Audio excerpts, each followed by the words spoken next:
All right. For better or worse, we are live. Finally. Hello, everybody. Thank you for stopping by the Haha HQ channel. KBJ joined by Toarn. Welcome to another episode of Third Player Optional, dude. New day.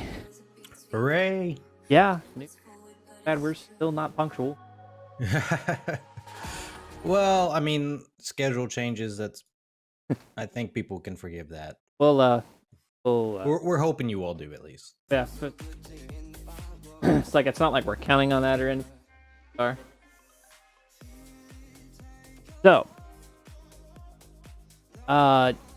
jumping right into things, like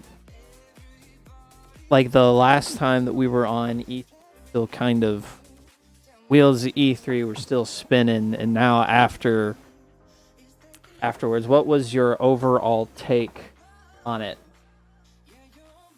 Right in. I don't know. I mean, the biggest wow moment I had wasn't even technically at E3. It was Fallen Order, which was a separate event. So, I mean, it wasn't terrible. It wasn't as bad as last year. Last year was garbage. But And the one that we stream on the channel, no less, was yeah, but I don't know. It feels lackluster compared to previous years. So I guess we'll see. Yep. That's my biggest. So I think, well, a lot of so E3 used to be where you would get like new and original games and things, and I feel like nowadays, like big developers don't want to risk new creating new content. So a lot of the new and exciting games that I get excited for, I don't see it on E3 anymore. It's stuff that I see like on Steam and Kickstarter and stuff like that is where I see the exciting, groundbreaking stuff that I'm really looking forward to. And so, but all in all, it wasn't terrible. Yeah, that was kind of my thing. Was, definitely not its best. Could have had more. Stuff I think tough.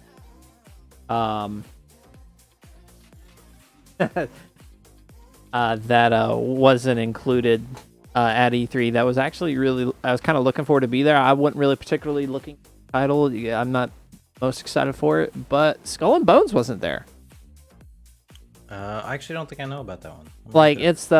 It's kind of like the Sea of Thieves meets Black Flag in terms of the a lot of people compared it to the Black Flag sailing of the ship. Is it multiplayer? Yes. Yeah, multiplayer is kind of like at its core, really, I think.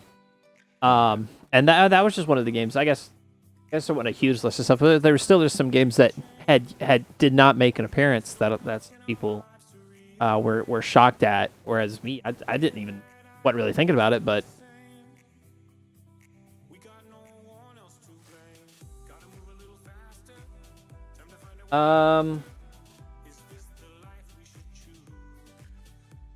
but apart from that, the disclaimer title, yeah. I couldn't get access to our account to change the going live notifications, so at a glance, we were critically casual for a second. But so I want to brief short stuff, just subjects to kind of gloss over before we go into kind of like the meat and potatoes of the show. We're going to start with Cyberpunk's 2077 closed door demo that was at E3 that some people got to check out. Will now be publicly available at PAX West, so that's interesting. So we're hopefully come PAX West time, even though we won't be in person there to see it, we're going to see a lot more. We'll finally get some detail. gameplay. Yeah, we're going to see a lot more gameplay, hopefully. Dash Cream's like, dude, I know. Side note, less than 5 minutes of watching Dev earlier. I already clipped a wonderful moment. Yeah, definitely need to go check that out later. This coming Friday, Monster Hunter World Iceborne will have its beta test. There will be 3 hunts available from the new expansion that people can go and check out. So hopefully we're going to see 3 new monsters in the new biome, which is going to be good. All this stuff is credit of Game Informer, by the way, with the exception of this next bit. The classic WoW stress test is tomorrow. So big WoW classics now finally going live to the general public. Tonight, actually, the WoW classic should be available for download to anybody with an active WoW subscription. And then starting tomorrow, the classic servers are going to go live to the general public to have its biggest stress test to date. And to see how there are, yeah. A lot of Blizzard stuff going on right now. And then Ghost Recon Breakpoint beta is also going to happen. That'll be September 5th. No really clue what that entails. Isn't that around the time it gets released? Or is it set for 2020? I think it's set for, I don't know. Fact check that real quick, because September 5th is the beta. So Something's coming out in September. Something's going live in September. And then the last world, speaking of release dates, The Outer Worlds has its set in stone release date, or at least its set release date now, which is October 25th of 2019. Breakpoint's release date is October 4th, so the beta will be live a month before. Yeah. Figured. Okay. Yeah, so that's the short stuff. And then just going, well, starters like going from of the stuff that was mentioned. Cyberpunk, Monster Hunter World, the classic WoW, Ghost Recon Breakpoint, Outer Worlds. I think this is now the part of the year talking about it, but E3 itself might not have been real fruitful to talk about, but the stuff that has emerged from E3 has made our jobs as video game podcast hosts so much easier. Yeah. Like, these are just the brief stuff. Spring is always rough because so rough. The holiday season is always the selling season. That's when games get released and stuff. And then for a short time after games get released, you have stuff to talk about with like all the stuff that goes on with game releases. But then once you hit like March time frame, there's not really anything really to talk about until summer hits. So it's a little rough. Yeah. Usually that's but still yet. But you know, this year in particular, I love years like this. I love it when there's just this slew of stuff that's coming out for 2019. We've already had a bunch of stuff come out in 2019. We're gonna have even more stuff before the year's said and done, and then we've got some far-reaching ones going out into 2020. Cyberpunk being one, I think. No, I think I screwed up. Well, and there's another thing that we haven't talked about is that there was a brought up a an leak, a few weeks yeah, ago. April 16th, 2020. Yeah, I was right. What leak? What leak? I love leaks. Overwatch 2. Oh. Yep. What? So, yeah, there was a journalist released an article about a week or two ago in Kotaku. He didn't give his source, but he has been reliable. It's a journalist who's been reliable in leaks before. And that Overwatch 2 is currently being worked on. Wow. It's also backed up by so Blizzard has, while there has been some stuff in the news about them downsizing some departments. Overall, they're actually in a hiring frenzy at the moment and have been for a bit. And as people were saying, you don't hire a crap ton of new developers just to make new skins. No, no, absolutely. Especially if you go now, see if they're hiring a bunch. Now you go back and you look at the job postings. You know what are they looking for? You know, a few of them are probably in the design team, but you know, people that look. Yep.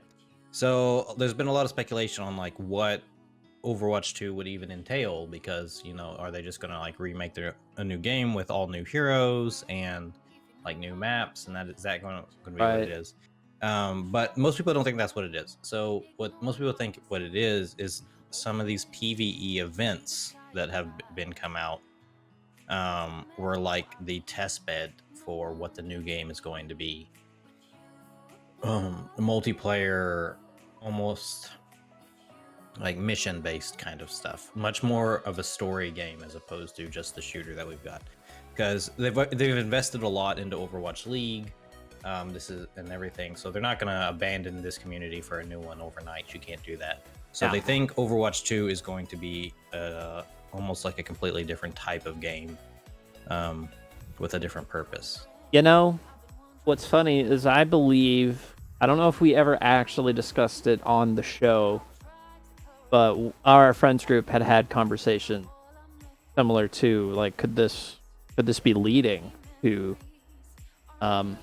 like story-based cooperative missions, right, and things like that. And and that's been like a big complaint, is that they've actually put a lot of effort into the lore of the game, but it's just not ever found in the game, other than like these PvE like uprising missions. Well, you got the PvE missions, and then you just have these subtle interactions that the characters have with each other, voice lines and things like.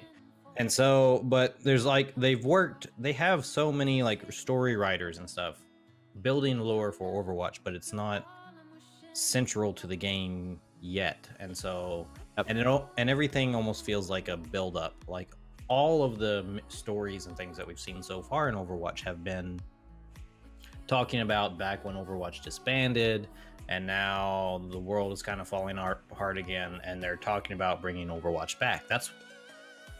This is all just like precursor to an actual story, and so that's what people think Overwatch 2 will be. Excuse me.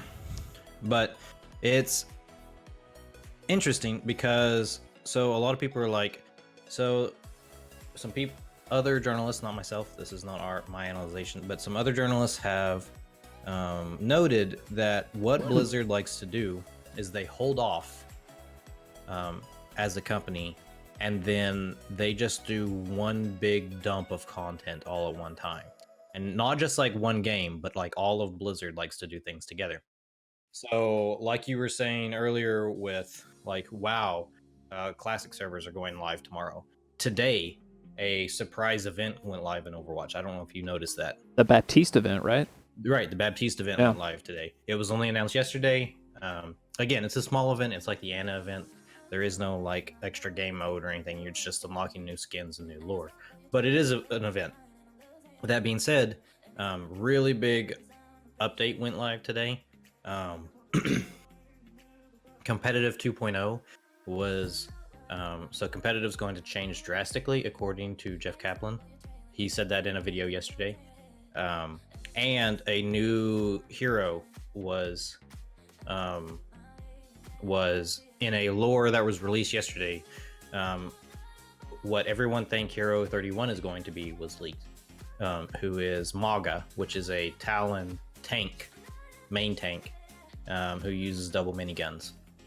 Damn. Yep, he was in Baptiste's old squad in Talon. So it was kind of like, this is a Baptiste event, but it's talking about his past in Talon, and through that we're finding out about Maga, who is an interesting character. Interesting. But so like they're throwing all this stuff at us one by one. Replays are being added to Overwatch. Competitive 2.0 is coming out soon. All this stuff, and I think so. Basically, over the next like few weeks, all this stuff is going to constantly be thrown at us. Not just Overwatch, but Hearthstone just got an update. Like we said, WoW is doing stuff. All of their things are just going to brain dump on us after E3 is what everyone's predicting. I would and that's love going to see. and that's going to culminate in the Overwatch 2 announcement. Is what everyone thinks. Yep. So do you think that'll? So with BlizzCon 2019 is in November. Mm-hmm. So do you think Overwatch 2 will be announced then or before? Especially now that it's been leaked, I think it'll be before. But like definitely not after BlizzCon. That's definitely like no, for sure. BlizzCon is like that's kind of where I'm thinking. Is BlizzCon is like going to be the definite like we will have heard about this game come BlizzCon. Yeah. Well, and my guess is they were probably planning on that being like the big reveal at BlizzCon, up until it got leaked, and now everyone knows about it. So, and like we've seen before that when things get leaked, like people will do their reveal sooner than later because you want to ride that excitement. So like, yeah, absolutely. The announcement of like Overwatch 2, if that happened at BlizzCon and no one saw it coming, that would be huge. It would be everything. But now that it's happened now, everyone is really excited about it. And we've got this wave of emotion that's happening right now. But if they don't follow up on it, that's going to peter out by November. And even when they do announce it, we'll be like, yeah, we knew this was coming. Like the excitement won't be as much there. So the excitement won't be as much there provided that they don't just utterly bring it with showing stuff about the game, you know, because like okay, so we're no longer excited about the game in general, but here's what in the game is there to be excited about. Right, and that's the other side of it is that so ideally they would like now that it's been leaked, they would like double down on it and follow it up and announce here fairly soon.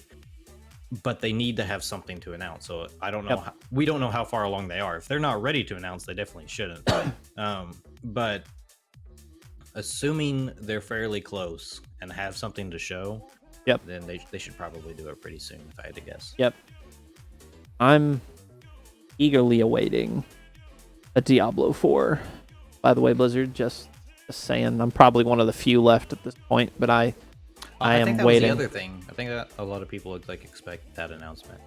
Like again, there was something going on with Diablo that I saw.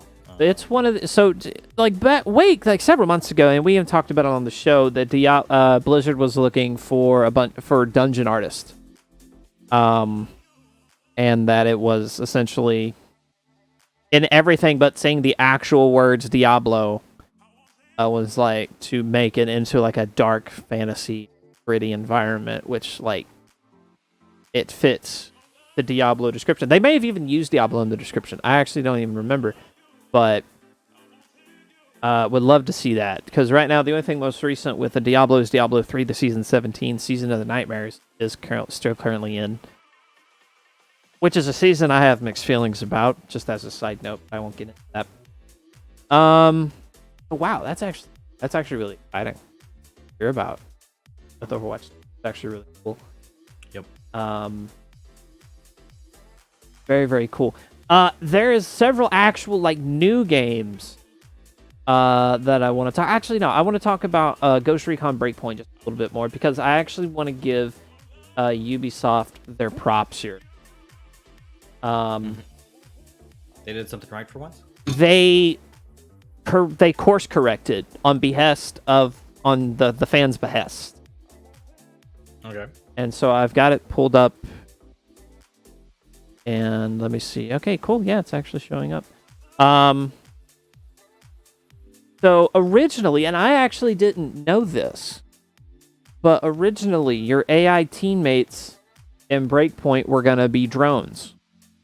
Like Nomad, who is your main guy or person, and a woman, could be, it was going to be the playable character, and then your AI teammates were going to be drones that you would have access to. Apparently. Like, I don't really know how... Like you would control them, be able to like swap between them? I don't know. I don't really know. But now they're like, hey, we're actually going to have human AI teammates for you. in the game. I would prefer that.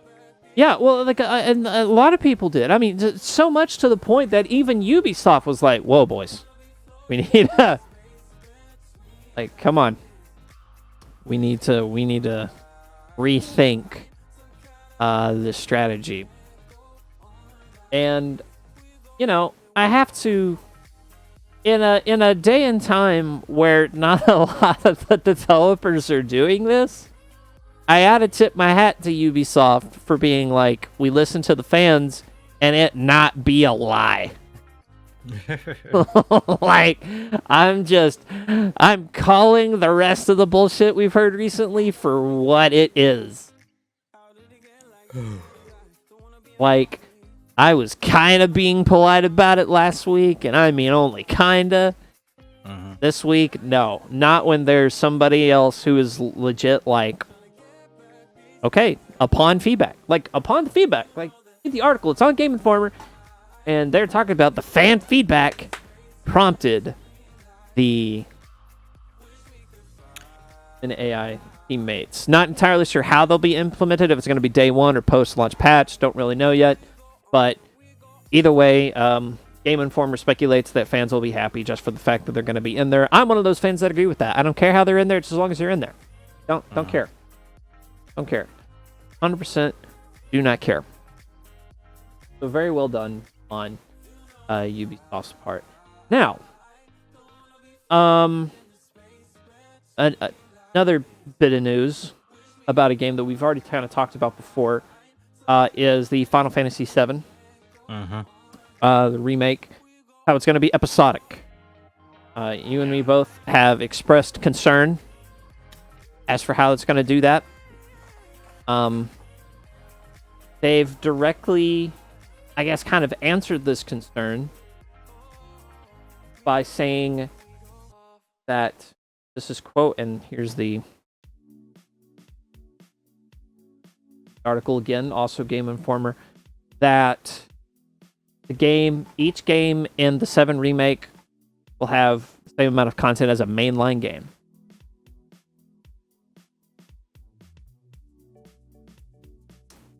Well, This to me, I guess, kind of poses, it's kind of a double-edged sword, because you've got, on the one hand, it's like, yes, there's going to be a lot of content, but on the other side, you've got, you're in Midgar, and there was kind of a quote taken from somewhere else of another supporting article, and it says it's just Midgar, but there's a lot to it. Okay, well, there better be, But what's your thoughts on that? I mean, even though it is still episodic, it's both something that we would prefer not to have, but this kind of commitment to that kind of content depth per episode. I think it's risky on their part, because as much as stable of an investment as Final Fantasy VII is, even it could flop. Like, stranger things have happened, and so if you're committing to making all these games, I don't know, probably at least 3 by the way they're talking, that's a really big investment, especially if you can't. Because if the first one flops, the other 2 are not going to do well. Right. And on top of that, if you're doing an episodic, they can't. So one of the great things about sequels in series of games is the change in like mechanics and things like that. And if we're doing like an episodic thing, they either have to, all 3 of them, we'll just assume there's 3 there, we don't know how many there'll be, but I'm going to operate on the assumption there's 3 just for talking. All 3 of them will either have to be built using the exact same engine and mechanics so that you can have proper like character carryover, or like you're going to spend all this time building a character for chapter 1, and all the RPG stuff that goes along with it. Yep. And then because it's a new game with new mechanics, whenever the second episode, you're going to start from ground zero again. You know what I mean? Yeah. So I don't think they'll be able to do the second option. Just my guess is they'll probably have character carryover somehow. But with that, you're going to handicap yourself in not being able to take advantage of new technologies like 2-3 years down the road when the third one finally comes out. Yeah. Well, and like, I don't know. Like, do you really think it'll like? So, I mean, obviously they're saying that, as much content as a mainline game. Like, with that much content, you gotta figure. I'd say 2 episodes. Again, neither of us really know. You're saying 3 just because, and you're honestly probably more correct than me. But just with so much, how much stuff you could just cram pack into a game these days. I can see them doing this. But 3 is still a very feasible possibility as well. But and telling us that there's like enough content for like a full size game in each one doesn't really tell us a whole lot, because no, how much is in a game varies greatly. Yeah. Like, is there like the same amount of content as there is in Skyrim and Fallout 4, or is it like Terraria or Stardew Valley, like, or Slay the Spire, or whatever the case may be? Like, what? There is no like metric for the standard amount of content within a game, so that doesn't really tell us anything. So what I think they're trying to tell us is it is an attempt to dissuade concern of, you're just getting these little cookie bites at the story. Like, you're gonna get big, wholesome pieces to it. Mm-hmm. But still, yet the fact that, and I'm sure that there are reasons. I hope that there are reasons, like valid reasons why it's episodic. But as from my perspective, like, I can't really grasp why, because again, kind of for what I just said, the whole how much you can get in a game these days. Like, if it's honestly about base and all this other stuff, then they could have done what Red Dead Redemption 2 did, which is you had a data disc and then you had the game disc. Oh, I don't think it has anything whatsoever. No, I don't. Yes, that's the thing. That to me would be valid, and I know good and there's not a chance. Like, Final Fantasy has been like delivering games with multiple discs of content since right. Like, right. That is not what this is about. This is what this is about, and I'll tell you what it's about. Is that it's something we've talked about before, is that the cost of games has stagnated for like the last 10 years. All right. Hey, Dev, thanks for the raid, bub. No one can get past that $60 barrier for a game. Yeah. Without like adding some premium content. Yep. And so, but the cost of making games has increased as your CGI gets better, as all new art, as everything gets better in games. You need more people. So the amount of people it takes to make a game is significantly higher than it used to be. Yep. But you're still only making the same amount of money. So what they're essentially trying to do is get around that $60 barrier for the game by selling it in pieces, which they will probably sell for $60 per piece. And so they realize they need, in order to make a profit for this game, they need to sell it at like $120 a copy. But they know that that's a price that'll push people away. And so instead, they're gonna, like, of 2 easy payments of $60, you get Final Fantasy VII. Yep. And so that's my guess. I think that's what this is about. And like I've mentioned this before. I understand their predicament, and like I'm of the opinion that I am willing to pay more money for a well-made game. I understand you have to pay your people, but I also understand how not everyone is as understanding as we are. So well, and here's the thing though, like in a perfect world, that statement, I am willing to pay top dollar for a well game. We don't know if it'll be well made these days. I mean, unfortunately, there's so much crap has been got let out into the market that you're you're left with this impending doubt. So this is another reason why games couldn't up their prices, even if they, I mean, I would say if they wanted to, but no, they want to. Like, they really, honestly, probably borderline need to. But it's like, no, I'm not going to pay $90 for, or whatever for that, for something that I'm not 100% sure about, blah, blah, blah. And then.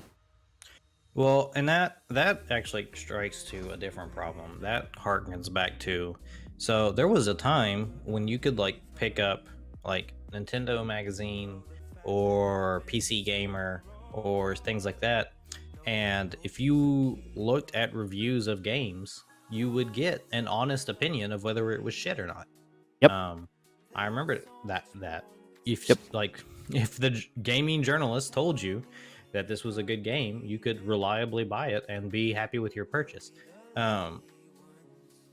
Nowadays, like, marketing has become so prevalent that you don't know if something is a genuine review or a you paid don't have sponsorship. a clue, man. You don't have an actual clue. And like, so, of course, I guess on the flip side of that, this is where Twitch kind of comes in pretty handy, is because you can. That's how I do most of my game shopping nowadays. Is if I'm interested in a game, I watch someone play it on Twitch for a while first, to get an honest review of it.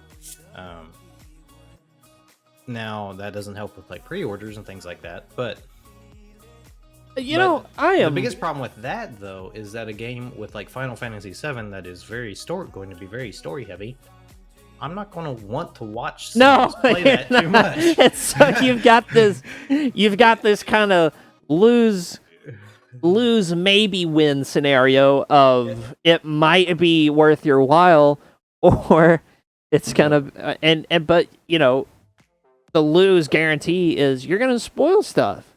Yep. You're 100% gonna get spoiled with stuff. Now, for most people, that actually is, for this game in particular, it may not be an issue because most people know the story of Final Fantasy VII. Most people have played through it. It's a lot of people's childhood. Yep. I, for one, have never really managed to get past the first mission every time I've tried to pull it out. Yeah, I never 100% beat it either. Yeah. I got a ways in, but I just couldn't do it. I know that What's-Her-Face died because that's just a meme at this point, but I never got to that in the game. And so, like, I'm really looking forward to actually enjoying the story that I've heard so much about, in a medium that I can not be distracted by, like terrible graphics. So, for me, spoilers are going to be a big issue. Dev, and I'm gonna. Like, word of mouth from a friend is good, but there are exceptions to that rule. Prime example, the two guys that are currently on the stream. One who will be like, hey, Diablo 3 is a great game, and the other will be like, it's a shitty top-down point-and-clicker. Well, but I think... So... like, just saying, it's still like... No, in Dev's defense, I think both of us have basically managed to learn what each other's tastes are, and thus could be like, yes, this is worth your time. No, you're not gonna like it. I understand what he was going for. I don't ever expect you to call me and be like, hey, you need to play this brand new groundbreaking top-down clicker, because you know that it doesn't matter how good of a kind of game it is, I'm not going to enjoy it. Okay, but like real talk though, like that new Lineage style game that's coming out, like listen, I am going to, if nothing else, I am going to at least waste your time by being like, you at least need to look at this.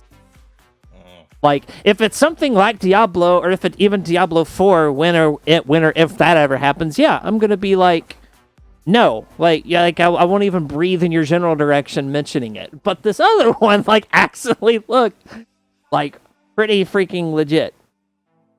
Like, that's the only one I'll ever risk wasting your time with. Dude, it's like you were talking about the greatest lemon meringue pie of all time. But I'm allergic to citrus, so it doesn't fucking matter, okay? It doesn't matter how good that is. Like, playing that game could, like, save my soul and grant me entry to heaven. And I'd be like, sorry, see ya. I'm gonna go hang out in the warm place. Like, That's how it is for me. I just hate that genre. Again, I know there's a huge community. Don't come after me. I'm sorry. I'm just not there. Now, if they ever come, you're not alone. It's a thing. It's like there's a large community, but there's also just as large of one. That's like, why? if you give me a Diablo 4 that's first person or third person, I will be all over that shit. Dude, like for real though, like I still have often wonders, like why did they never do that? Like that is like such a like stuff mob fights and procedurally generated dungeons in a third person perspective where you have to navigate through it and there's no tab map. Yes! Like I would totally be like the regular Diablo would just be dead to me at that point. Yep. Like 100%. But Later, bud. later, Dev. But yeah, no, I get it. So anyway, back on somewhat topic. So the episodic thing, I guess, kind of going back to kind of like the root of this conversation, their attempt to dissuade concern, I believe, as we both have illustrated, it has added more questions really than Yep. actual reassuring answers anyway. I think, like, ultimately what it comes down to is that we're gonna have to wait and see. So there's gonna be a few before We need a counter in this show of how many times we say that. say what? Wait and see. Yeah. Like that comes down to a lot. But there's a few questions I would answer before I'm willing to put money down for it. Number one, I want someone to tell me how much content exactly I'm getting in this episode.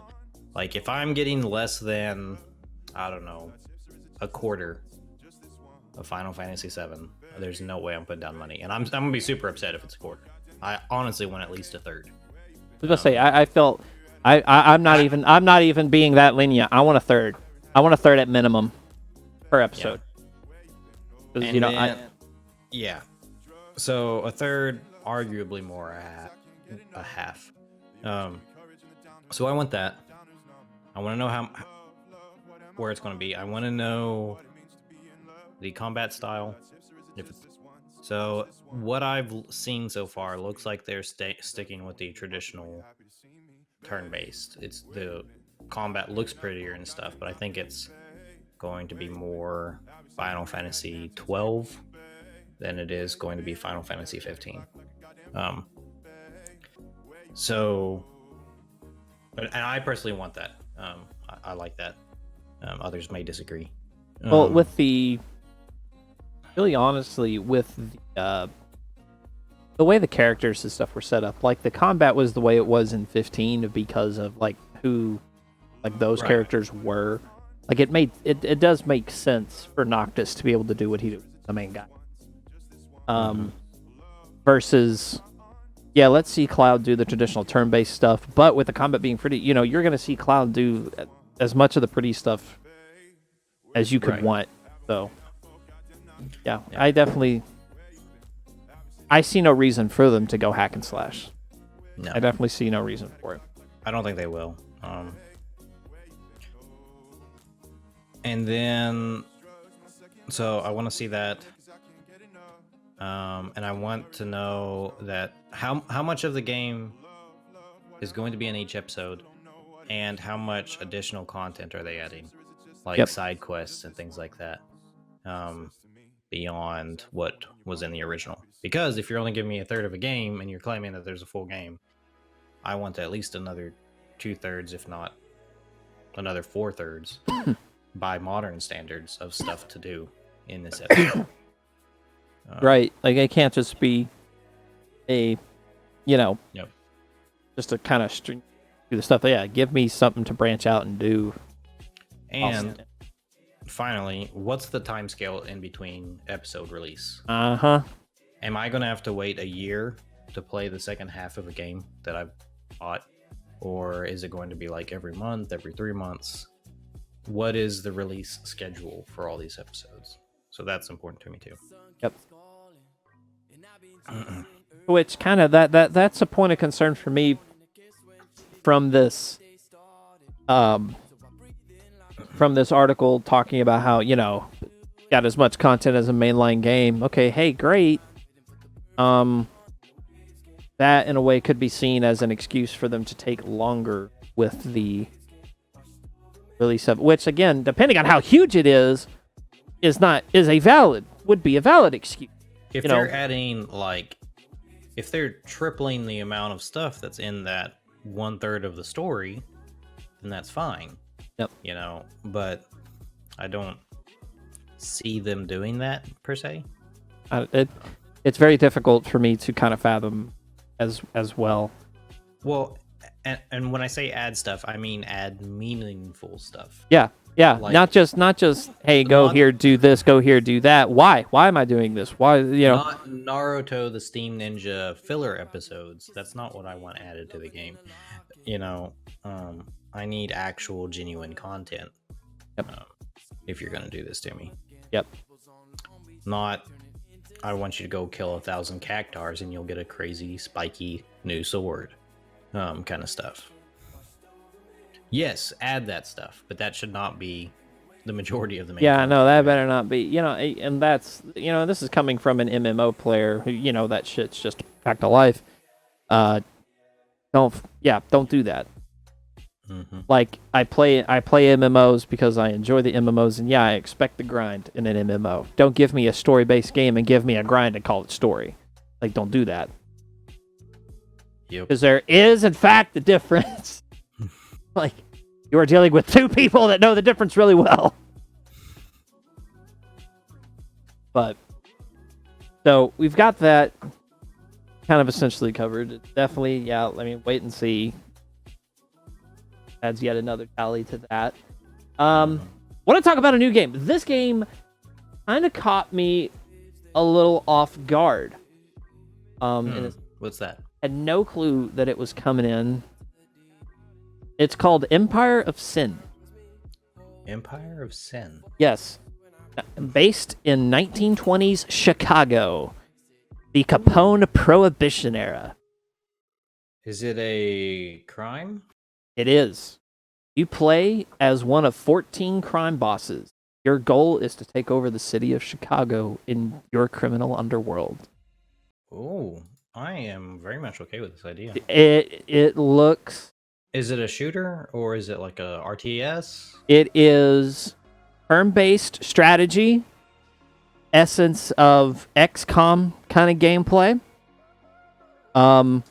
Mixed in with the strategy of acquiring property, maintaining a revenue stream, maintaining supply and demand with your booze. You have over 60 unique NPCs that you can get into your organization, that you have the potential to get into your organization. Each of them have their own traits, their likes, their dislikes, that you'll have to manage and juggle. There's added dangers of walking across town versus going in a car. Like, there's all this different stuff that goes in. Like, it briefly mentions in this article talking about if you've angered a rival gang, you're definitely not going to want to spend too much time out on the street. But maybe there's kind of like a politics thing. Maybe you can form alliances. Maybe you can kind of graft organizations into your own, or, obviously obliterate them completely. So you have all these different things. This is essentially, quite honestly, this is the gangster game that I have dreamt of for a long time. Like, would have preferred it to not be turn-based combat like XCOM, but I'll deal. XCOM was a fun game. I'm cool with strategy games like that. That's totally fine. The different gang bosses have their own special abilities. And so you have that feeling of uniqueness across the different bosses. And so you'll each have your own advantages, disadvantages, that kind of thing. But still, yet. And for, not really seeing any gameplay, they just showed this little promo video for it. It's got me hungry for it. Like, I definitely want to see more from this game. Yeah, no, I'm looking at it now, and I agree with you. This looks interesting. Um, I would be down for this. So I'm a big fan of. I know you don't like turn-based very much, but one of my favorite games of all time, and I've mentioned it to you before, is Final Fantasy Tactics, which was Yep. a proper Final Fantasy game that was turn-based. It was like XCOM, except instead of guns, it was swords. So it's Yep. like a mix between chess and Final Fantasy, and that was Yep. one of my favorite games of all time. So I love like XCOM. I love this kind of stuff. Well, like I most certainly don't have a problem with the strategy games because I love, I love strategy stuff too. My only really complaint with them is I wish I just had more time to devote to them. Mm-hmm. But yeah, no, this looks phenomenal. Looks like Plague Inc. Prime Edition. Honestly, from the mechanics and stuff that this article mentions, and from the interview that I watched earlier, Chasing, this makes Plague Inc. look like a handheld kids game in terms of just all the crap you can do with it. Like, nothing against Plague, but that's just it. Like, you got diplomacy options, all this stuff. It's kind of insane. So yeah, they took the guy in the article, Romero, inspiration from XCOM, Civilization. One of the head people on it actually is an avid Civ fan, and so incorporated that that inspiration into the game. Which, come on, where can you like? How can you go wrong with that? you know. Looks so good. Definitely one of the game. We're huge Civ fans. If you guys haven't picked up on that, Yeah. Speaking of which, you haven't played in a while. I know, dude. I don't blame you because it is an investment. But I would one love game of to. I would love to. Dude, I haven't actually have yet, play much at all of the new expansion. Rise and Fall. Yeah. No, the natural disasters, right? Like, isn't that that is Rise and Fall, isn't it? No, sorry, Storm Rising. Yeah, Storm. Yeah. Yeah. Yeah. It's a fun. I know. Like I said, I played like a really quick bit, and was just haven't had time since, and it sucks. Oh man. Actually. Well, and it's probably been years now since we've had a game where like 3 or 4 of us were able to sit down. Like consistently play it, and like go into a game to where it's like all of us are like either built up or dead, and just go at it. Well, and like so I get to play every once in a while. Like me and Trav will sit down and play a game, or like Jesse will want to play a game, or even Keith. I think I've played with Keith once or twice recently, but it's always like a 2-person thing. And the problem with like a 2-person Civ game is that even if you've got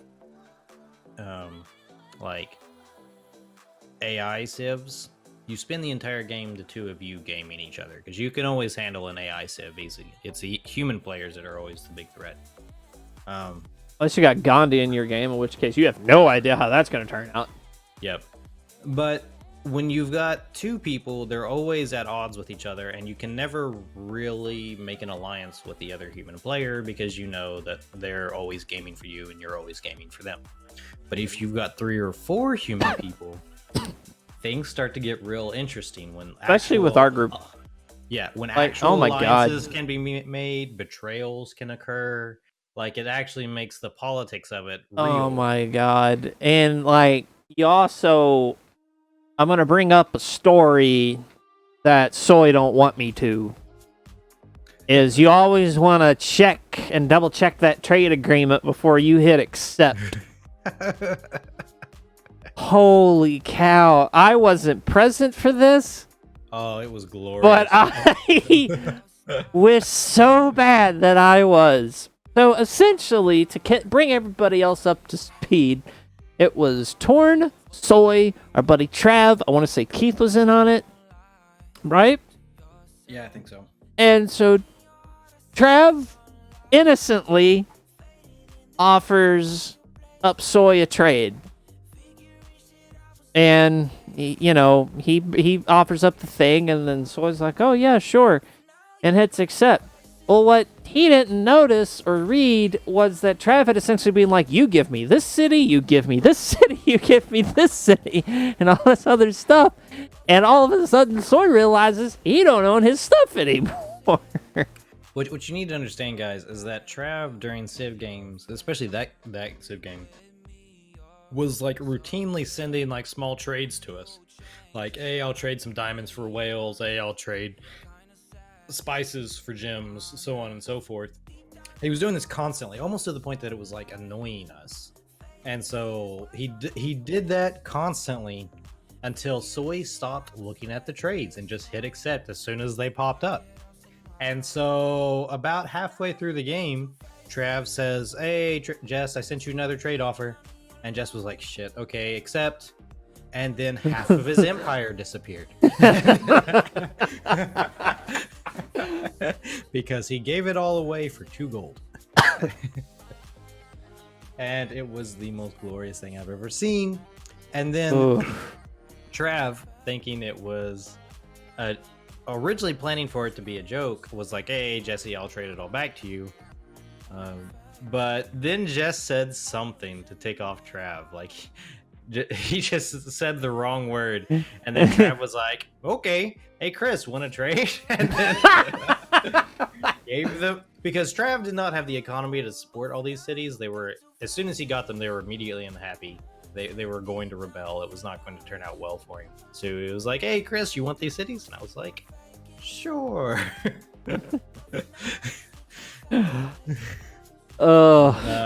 Yeah, so things get interesting. Yeah, you read the damn trade requests. That's the moral of the story, kids. Yep. Read the trade requests. And never trust a friend. Never. No, that's the thing. Like, if they're not on your team, as in you set team 1 and team 2, and if your team number is not their team number, you have no right to trust them. If they don't have to support you, you can probably guarantee they won't. Yeah.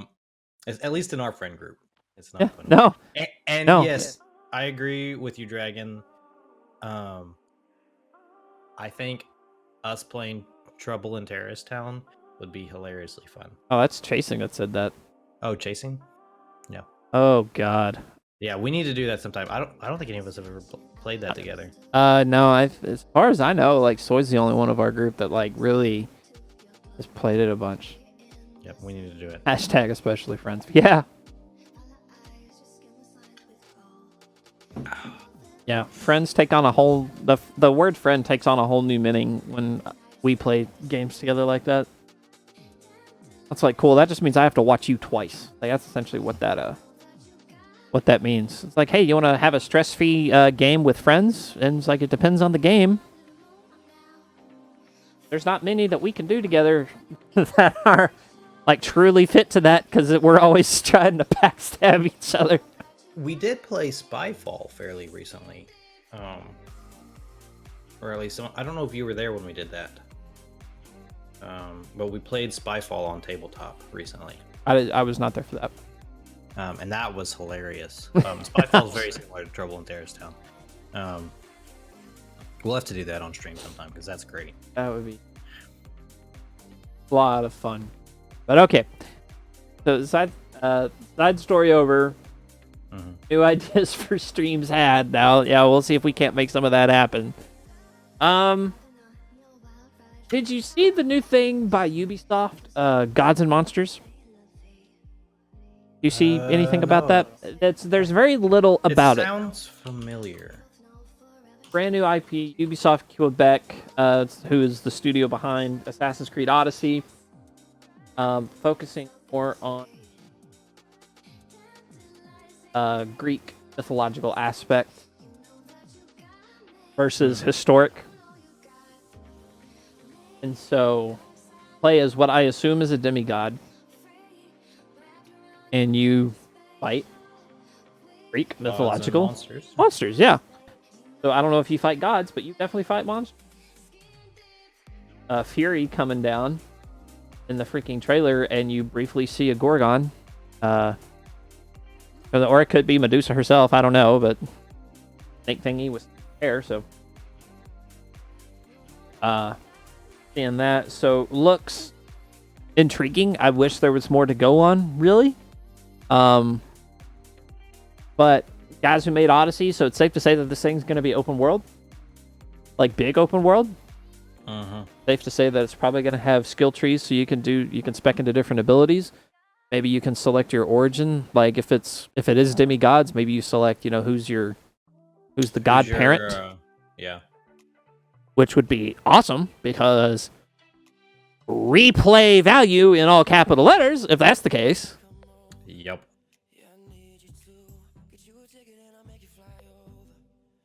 Should be Jay and Toarn, whoever's available, playing games together and trying to trick backstab PC.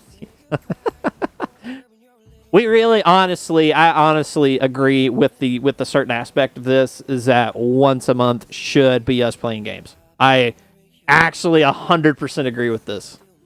I would be down for that. I 100% agree with this. You know what? How about next week? You want to do it? Done. Yeah. We'll decide on the game next week, Dragon. It's gonna happen. Yeah. We will play games. We'll be dedicated to you, Dragon, for that good idea. 100%. If it's a game that you own, that means you have to play with us. Yep. But no, I definitely would be down for. If you are a demigod, you definitely need to be able to choose who your parent is, and that needs to at least partly determine what you can spec out to. Yep. If I could be, who would you want your Greek parent to be? Or Roman? We could go Roman. It could be Roman. No, I'm gonna go with Greek. I know the Greek pantheon better. I want to be either. So the Percy Jackson nerd in me wants Poseidon to be my dad. But I'm also cool with rocking it with the God of War as well. So Poseidon or Ares. Ooh, interesting. I think I would want Hephaestus. Oh. Making some old. That would suit you really well. Yeah, I can definitely see that. A lot of people know that Hephaestus is the god of the forge, which means a lot of mechanical, the artifice, device kind of stuff, old mythological kind of gears and widgets and things. That's what Hephaestus is. But they don't know that Hephaestus is also the god of fire. Those that have read the newest Percy Jackson books would know that because there's a character who is a son of Hephaestus. And who inherits a particularly potent trait. Yep. But yeah, I would enjoy that. That would be very good. And the brief promo thing that comes up with this, there's the actual article page on the Game Informer. That promo video, I'm not going to show it because it turns our stream into a slideshow. It essentially, that Fury's coming down and that dude is just standing there that casual in the trailer until he jumps up and the camera cuts before he essentially just drives that thing back into the planet. What are you calling that thing? So I'm assuming it looks like a harpy, but the description of it looks like a Fury. So from the underworld. I'm pretty sure it's a harpy. So it might be a harpy, but I'm used to I think the harpies actually don't have the pronounced arms like that. I know the Furies do. So, or at least I'm 90% certain that the Furies do. Again, I could be wrong. But we'll see. Toarn is a pyro confirmed. But harpy, Fury, either way, it gets wrecked. Whatever the hell it is, it absolutely. Yep. It gets wrecked.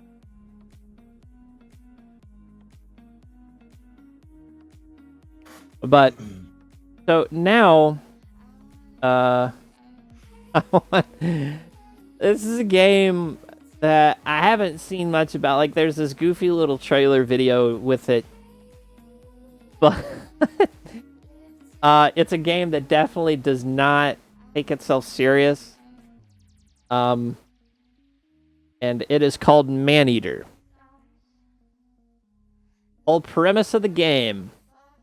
You start as a baby megalodon shark, to which you eat things, you grow, and you get bigger, you get stronger.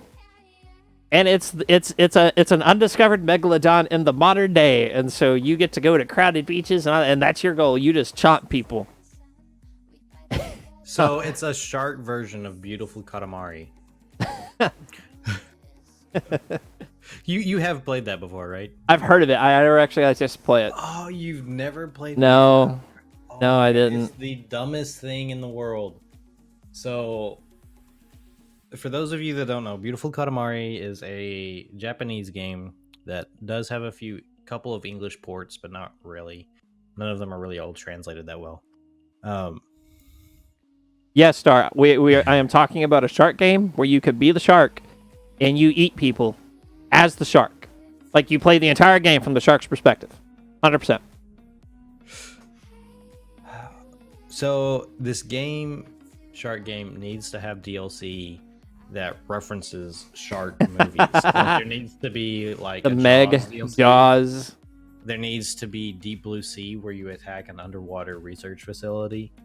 And if they're really bold, throw in a Sharknado DLC in. Oh yeah! Oh my god, yes, that needs to be a thing. Oh boy.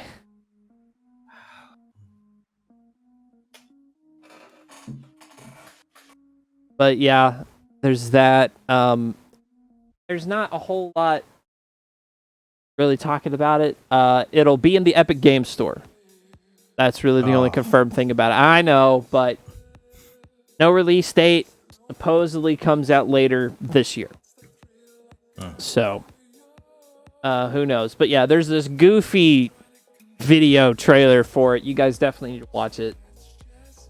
And kind of on that same token, I don't know.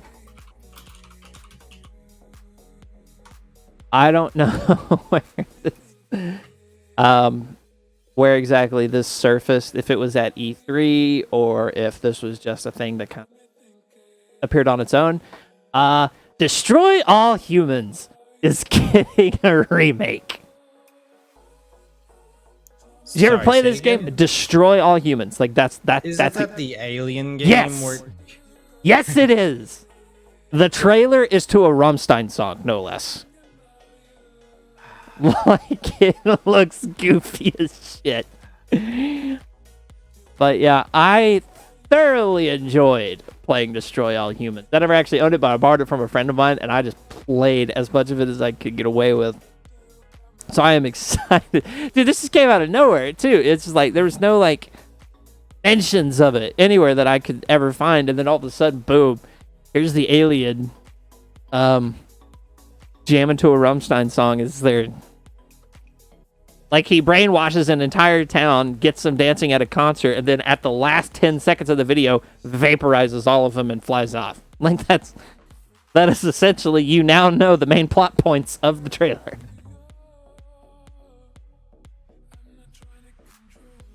Like,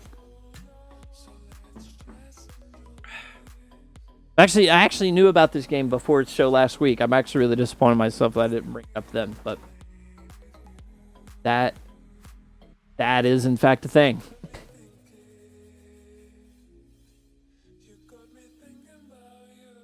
So this is incredibly off topic. Okay. But it has to be said. Uh-huh. Adam Savage, the man from Mythbusters, Yeah. has built an Iron Man suit that actually flies. What? Yes.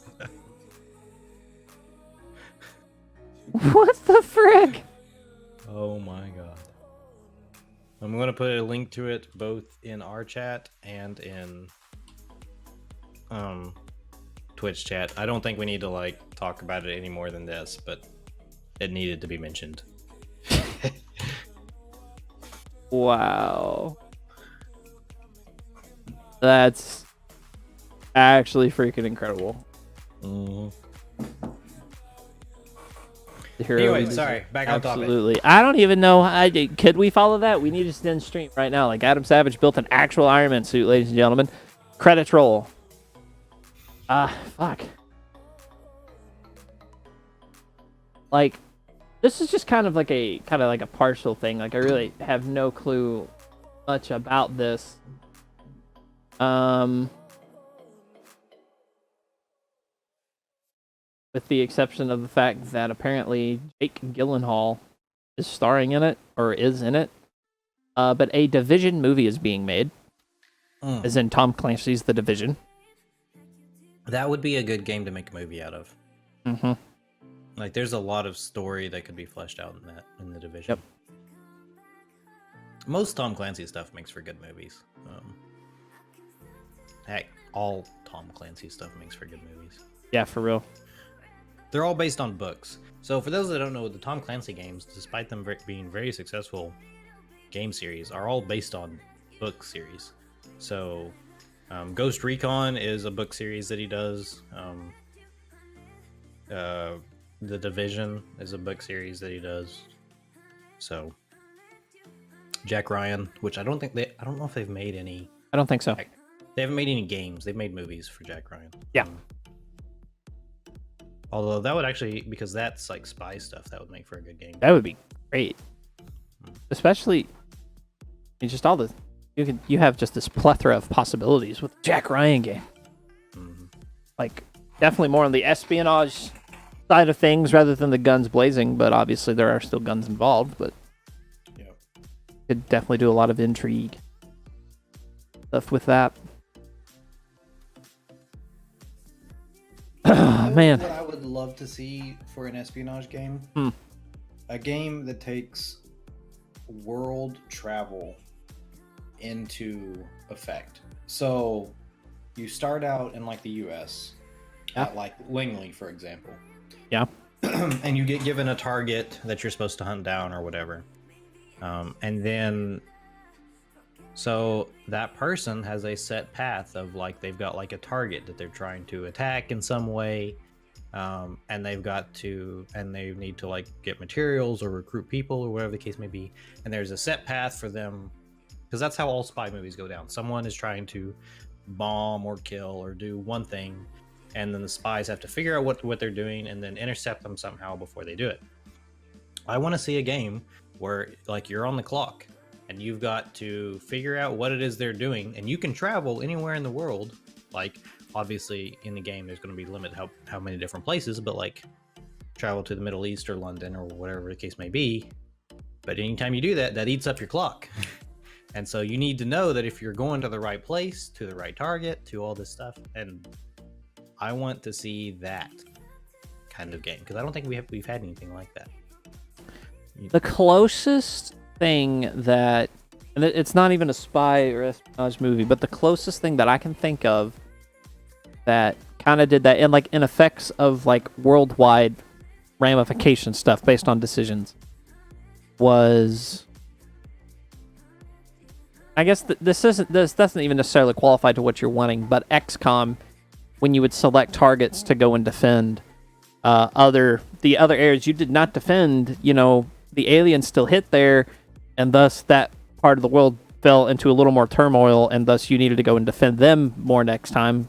Otherwise, they would secede from the union the World Council. Mm-hmm. So you'd get less funding and stuff. Don't know if you ever watched or talked about it. Think of the World of Warcraft, the Warcraft movie. It wasn't horrible. I think the critics were a little more harsh on it than they needed to be. But it wasn't the greatest thing. But it was a fun movie. Fun movie. It was cool to see those things brought up to the screen. It honestly really just made people more hungry just to see like a Blizzard do a full-fledged cinematic movie. Yeah. Like they do with their WoW stuff. Because, it would sell. It would 100% sell. Well, like we've talked about, I've talked about this with people. I would love to see like an Overwatch movie. Like, Absolutely. Their cinematics are fucking amazing. They're great. They're great. Absolutely they are. Like A Diablo movie? Hello? Blizzard makes great like cinematics and story-wise and stuff. So I think they should just do like full-on movies in-house. It's Like, give their fantastic. animation department like 2-3 years to work on something, and they'll do wonders.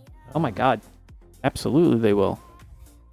So, but anyway, let's wrap this up because I need to get drunk. Or that we'll plug in and let's get out of here then, because really, honestly, we've hit the end of our topics list. Like a lot of stuff, we kind of blasted through the stuff tonight. That didn't really mean for us to go this quick, but we did. We're still over an hour though, so we did good. But Cool. All right, guys, I'm Toarn. You can find me at twitch.tv/Toarn, as well as twitter.com/Toarn. Recently, I am probably more active on Twitter than I am on Twitch, although I do occasionally stream competitive Overwatch matches, now that that's what I spend most of my time doing. With a delay, though, so that way the enemy team doesn't spy on us and get our strats. But yeah, so catch me and Jay here next week where we'll be playing something. We'll figure it out and we'll probably tweet it out in the next day or so. Yep. What we're gonna do. But later. and guys, of course, KaverJ, find me at twitch.tv/KaverJ. 2-day stream schedule still not changing much anytime soon. As the prospects of the new job get closer, my stream schedule will change very drastically, but I'll definitely be sure to keep you guys updated. And again, follow on Twitter as well, Kaver_J. That, and these days I'm streaming Elder Scrolls Online. I will occasionally sprinkle in some variety stuff, but I've decided I was casting my net a little too wide, and so I've just decided to focus on just this one game that I do thoroughly enjoy. Hope to see you guys come and hang out and chat, or send me a friend request in Elder Scrolls Online, and I'll absolutely play with you. So thank you, Dragon. So thank you guys so much for chilling with us tonight, and we'll see you later. Bye.